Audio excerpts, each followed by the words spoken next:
Hello everybody, welcome back to another video. I'm hoping you guys are all having a fantastic day. So today's upload, as you can tell by the title, we'll be talking about the storm system that is already occurring across much of the Midwest. It's either dropping very gloomy clouds over your area, or you're receiving some rain showers or some consistent light rain like we saw yesterday here in northern Illinois and Missouri, Arkansas, Oklahoma. So definitely this will be continuing to make its impacts across the United States, and as it moves towards the East Coast, it could intensify and become pretty heavy rain. It could develop into some pretty heavy rain. So definitely something we'll have to watch for. Also, just before we start, if you guys would like to subscribe, that would be awesome. Consider doing so. Check out the channel, watch the video, and see for yourself whether or not you like it. If you do, consider subscribing, and if you are a returning viewer, liking the video would be the best way to support. But let's get into this video. So starting off, let's look at the GFS model, Global Forecasting System. This model is a pretty good model. You've probably heard it before if you stay on top of the weather, even slightly, really. Or the GFS is often used. It's kind of the go-to American long-range model. Notice, as I said, that we already have one piece of the storm kind of unraveling right now across the country. This will continue moving into Canada. It is right now the low pressure straddling the border between Ontario and Quebec, so just north of the United States and Canadian border, kind of north of Lake Huron. And notice we do have a cold front extending all the way into the Gulf Coast. While this isn't probably as impressive on the radar as it is on here, it is, it's still rain, and they will be dropping showers and storms, though it may probably intensify with the second wave. So you'll see, notice this pushes into Ohio, West Virginia, Kentucky, Tennessee into the overnight hours today. The showers, isolated showers, and maybe some heavier downpours, kind of like thunder showers, if you will be still occurring across Minnesota, Wisconsin, Iowa, and UP of Michigan. Those will continue to do so for the next couple of days, really. Firing up during the day, dying down during the night. That's kind of how they work. Almost like convective thunderstorms, except they're much more gentle and a bit more widespread. So notice that. Also, they could bring some wind gusts, isolated wind gusts. So they're almost like squall lines, if you will, like a rain squall. And notice that this storm pushes into further into Canada. At this point now, 7 o'clock Monday morning, sitting just south of James Bay.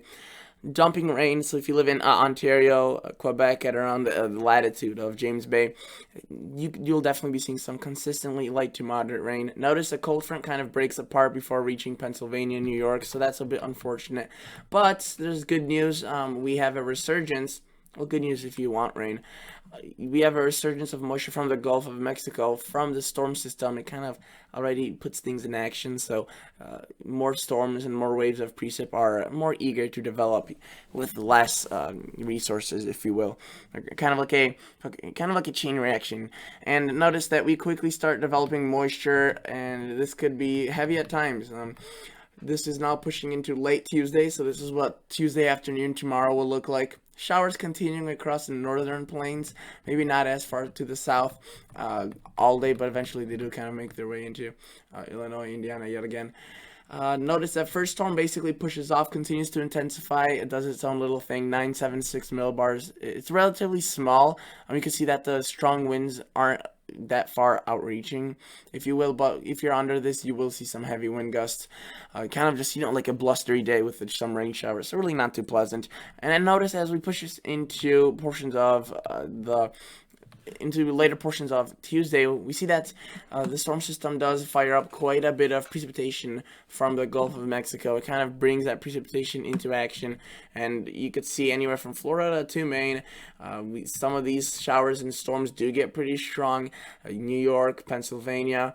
Really, it looks as if eastern or western Pennsylvania, Erie, those locations may get kind of missed out. May get a bit of rain tomorrow morning, but the second wave will kind of be just to the east of you. So that's a bit unfortunate. But these areas over here are really dry, so they also need some precipitation, and they will be getting it for sure. You could see a lot of precipitation. This is a giant precipitation shield, and this is actually looking like a like a classic nor'easter, pretty much. And notice this is by Wednesday afternoon, September 30th. So at this point, this thing's quick moving, but my oh my, the winds with this are going to be strong, and also the rain is going to be pretty heavy. And then notice after that we get a cool blast of air with some snow showers across the northern United States, and those showers that were occurring today are going to continue occurring across the Midwest, but these may, with the more abundant cold air brought by that storm, some of these may transition to some snow, sleet, or grapple, so there may be some frozen precipitation falling in these squall lines. Oftentimes when we see these squalls in the fall, they kind of, the surrounding temperature could be very warm, but once that squall hits, it could be 45 on a thermometer, but it could be snowing because of how that convective energy there cools things off. And those things are kind of their own little microclimate in a little pocket. Kind of like a hot pocket in atmosphere, but on the cooler side. And that could lead to some snow and grapple with those squalls. And then notice we do even maybe get a hint of lake effect coming off the lakes. So that's cool to see how, easy it is to kick up the lakes at this time of the year when we get a relatively cool air mass and the lakes are very warm. It doesn't take much to make it really activated. No, they won't be huge, lake effect bands like you would in the winter. They obviously will be rain. Maybe towards the UP, some snow showers, but during the overnight hours. Generally, though, not big of an event. Just generally cool. That will be the most noticeable thing. Cool weather, and notice that we do see some remaining precipitation across the northeast. And by the way, for this whole time period, the West, Washington, Oregon, Idaho, California, Nevada, they're just dry. I'll show you the precipitation map in just a minute. It's a really sharp contrast. It's pretty much, lots of rain, none rain. There would be maybe lots to less, but absolutely nothing across the West. And that's oftentimes what we see. It's not super rare, but it's just kind of interesting to see. Cool to see. And then just pushing this into the long range for the fun of it, if you will. You could see that there are some storm mentions, and really the models are jumping around quite a bit. The long range does look a bit confusing. The European has been a bit trending towards the cooler side. The GFS has been showing some warmth. It's usually the other way around, to be honest, which further increases the confusion. And then they've also kind of been inconsistent in their own ways. So let's take a look at around 180 hours and take a look at the precip, since I don't want to go much further than that. Total accumulated precip, you could see the GFS, this looks pretty measly, but trust me, these amounts are significant, especially across the northeast. We could be looking at 3 to 4 inch amounts, possibly 5. And then notice as we push towards the Mississippi River, less and less, though some of those showers could get intense and drop up to maybe, a tenth or two an inch of rain. They're not like thunderstorms, most likely, where they're going to drop inches of rain.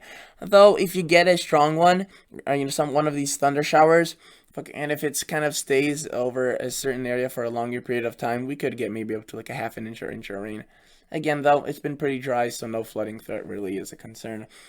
And then notice, as I mentioned, the west just stays bone dry. Literally not a single sign of precipitation. And even as you push it out into the 15-day range, most of it stays dry, and it looks as if the pattern may quiet down in terms of the storms. So that's really not good news for the southwest and west because of the forest fires and because of the drought they've been having. So unfortunately, bad news for that.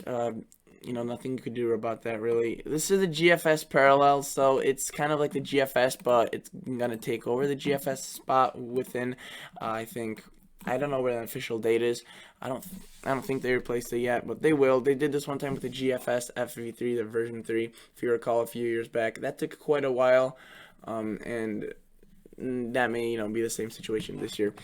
May not even do it this year, to be honest. Maybe next year. Notice GFS parallel shows the first storm moving away, kind of dissipating its cold front, but still staying strong. It kicks up this load of precipitation from the tropics and the oceans. So this definitely does evolve into a large storm as it moves out into Canada. So, if you live north of the United States, you'll probably see more of the strong winds as this storm does only by then kind of develop into a wind maker. As it's in the northeast, the GFS does show, at least this one doesn't show that much wind. GFS parallel shows some wind. Thankfully, this won't be an awfully developed storm, so the winds shouldn't be too bad. But again, I did say earlier that the winds are going to be a problem, and that if there's even 20 to 30 mile per hour winds, on the shore that could cause some erosion, especially since the beaches have been really eroded lately. So definitely something to keep an eye out for. And then as he pushes into the long range, you can see kind of similar. This model puts out some sort of a tropical disturbance, so that would probably increase the rain, obviously. And it does include kind of these clipper-like systems, which is interesting to see. We'll see exactly how that unfolds. Taking a look at the European model, this is probably the best model to look at with these storms. Usually does the best job, and it was the first one to predict this storm about a week or two ago. Obviously not in the same way it's showing it now, but in a very similar fashion. Then notice we have that storm system going on right now, dropping rain across Michigan, southern Canada, north of Lake Huron, Sault Ste. Marie, Thunder Bay, getting on some of that action. And as we push this forward, again, the cold front does re-intensify over the nighttime hours, weakens as it pushes into Pennsylvania and upstate New York. This storm continues to intensify, drops a little bit of snow across extreme northern Quebec, but that's that's mostly unpopulated areas, so I'm not going to call it a winter storm just because of that. And then again, look at that huge precip shield, pretty consistent with the GFS. And then this storm does become very strong, very powerful, and that kind of brings in those cooler temperatures, maybe some grapple with those snow showers, especially across Ontario. Ontario will be most likely seeing that. The U.S. a bit more skeptical. Though it seems the UP, at least, and Arrowhead of Minnesota will get on it. And so once that storm passes through, we still see quite of potential for storm activity across the Northeast. We have one low pressure on Saturday come through, weak at this point, but it could go stronger. Then we have a combination of two storms, also dropping some more rain. So we'll have to see how this goes out. It looks as if the pattern may kind of quiet down, though. Taking a look at the total accumulated quantitative precipitation forecast, you can see that in terms of precip, the amounts due are pretty substantial, especially across the East Coast. Several areas seeing 3 to 4 inches. Again, where the rain exactly sets up is hard to tell across the Ohio, Indiana area, and Michigan, where that cold front kind of re-intensifies. Definitely some 1-inch amounts possible. Notice that really across these areas, though, it's pretty widespread, 3 to 4 inches. So a good dosing of rain for you guys. Southern Canada, my folks in Southern Canada, you'll be also seeing quite a bit of rain. The big cities, Toronto, Montreal, Ottawa, really any city here, Quebec, will be seeing rain. Some less, some more, and at this point, it's tougher to say. As you push probably towards the ocean, Atlantic Ocean, towards the north and east, you'll see a bit more. Closer to Lake Erie, Lake Ontario, a bit less maybe. But I want to point out, look at this right here, just on the shores of the UP. There's some lake effect, or increased rain to do with the kind of the lake effect rain, and also the showers. And you can see that there is a bit of that spotty, kind of looking like chicken pox, if you will, on the map. Those are, with those heavier showers, you could see maybe 1 inch to the neighboring area, seeing much less, half that amount. So definitely a bit, spatchy. I always say spatchy, combined spotty and patchy. Kind of a cool word, though. And then as we push this forward, you can see a little bit more rain comes through. Though definitely would be nice to see some rain push onto the west coast. Unfortunately, as of now, it doesn't look like that, but we'll have to keep things monitored. So that's basically it for today's video, guys. Thank you so much for watching. I'll catch you all guys on the next episode. See ya. Bye.